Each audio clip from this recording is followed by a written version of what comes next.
Hello, I'm CG. This is a quick video to show how to make wavy text in Photoshop. After starting Photoshop, we can go to New File for creating a document.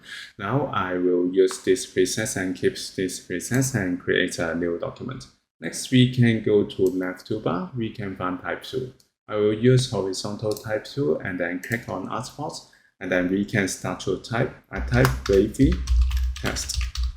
And then I want to use Smooth tool to show the bounding box, and I click and drag the corner to enlarge it. And then we can press enter to apply it.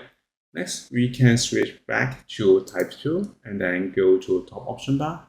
We can find Create Warped Text. Click, and then Warped Text window is opened. Next, we can go to Style. We can find Wave. And then we can change it to horizontal and vertical. I will use horizontal, and then we can change the blending ratio to adjust the appearance, and also we can change the horizontal distortion and vertical distortion. If we're happy with this, we can press OK to apply it. So this is how we can make wavy text in Photoshop. Thank you for watching this video. Hope this helped.